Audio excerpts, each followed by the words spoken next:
Sur la feuille de paye, il y a les cotisations payées par les employeurs, c'est le problème des employeurs, et les cotisations que vous payez, vous, en tant que salarié de France Télévisions, c'est prélevé. Vous payez des cotisations. On supprime ces cotisations. Pourquoi? Pour que la feuille de paye augmente, pour que le travail soit davantage rémunéré que l'assistanat, pour que tout le monde soit encouragé à reprendre un travail.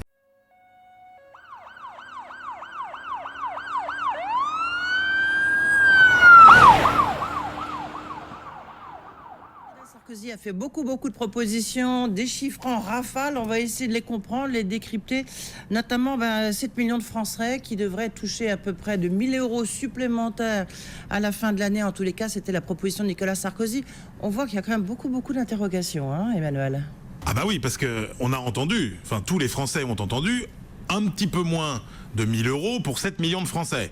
Quand on fait le calcul, ça fait donc 7 milliards. Ah oui. Et puis, en face de ça, il nous dit comment on les finance, parce que, évidemment, il n'est pas question de creuser davantage les déficits publics, nous a-t-il précisé. On les finance par 4 milliards d'euros qui viennent à 2,5 milliards pour la suppression de la prime pour l'emploi et 1,5 milliard par l'augmentation de la fiscalité sur les plus-values. Mais alors on se dit... Cette fois, on sort les calculettes. Ouais, on sort les calculettes et on se dit on a 7 milliards d'un côté et on a 4 milliards de l'autre. Où est le problème? Le problème, c'est qu'il nous a pas dit la vérité sur les vraies sommes en jeu. Parce que qu'est-ce qui va se passer finalement? C'est que les salariés qui touchent à peu près le SMIC aujourd'hui vont toucher environ 840 € net par mois, mais qu'ensuite le processus sera dégressif et que jusqu'à finalement à 1,3 SMIC et que à 1,3 SMIC, eh bien les gens n'auront quasiment rien.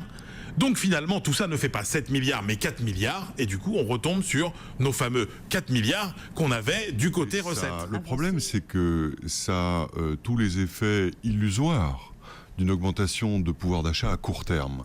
C'est-à-dire que Nicolas Sarkozy nous a dit hier, en gros pour tous les salaires compris entre 1 100 € par mois et 1 400 € par mois, il y aura une augmentation visible sur la feuille de paye, pas considérable d'ailleurs, elle est de l'ordre de 70 € par mois pour les salariés les plus favorisés par cette mesure.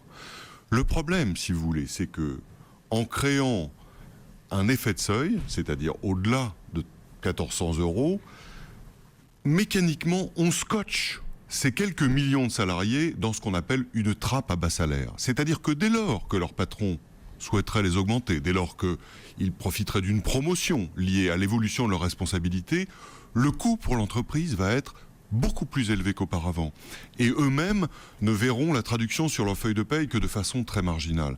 C'est-à-dire que le risque de ces politiques de subvention, c'est de favoriser le pouvoir d'achat, non pas par l'amélioration de la croissance, par l'invention, l'innovation, mais par la dépense publique, c'est-à-dire par la dette publique, et de concentrer l'essentiel de ressources sur une population qui a certes toute sa légitimité dans une économie, mais on sent bien que face à la concurrence des pays émergents, il faut qu'on sorte par le haut de ces questions. Et c'est une autre trappe à bas salaire, François. Sans doute. Vous avez 40% des salariés français qui sont aujourd'hui au SMIC. Oui. La question maintenant du RSA. Il faut faire travailler les gens qui touchent au RSA.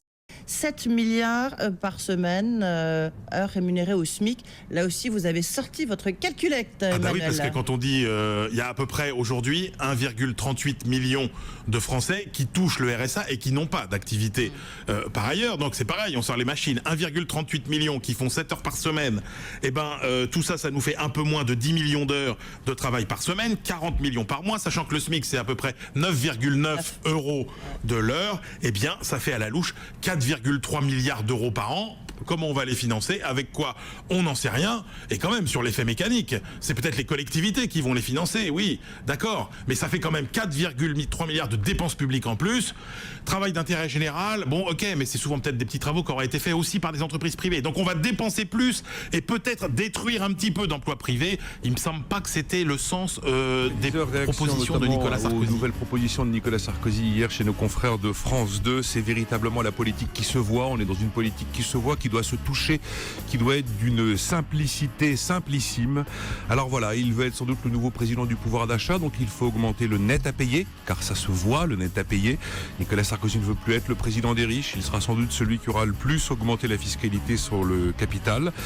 Il est convaincu visiblement que la victoire va se jouer sur le thème de l'assistanat. Alors on a une nouvelle séquence sur le RSA après l'histoire du référendum sur la formation.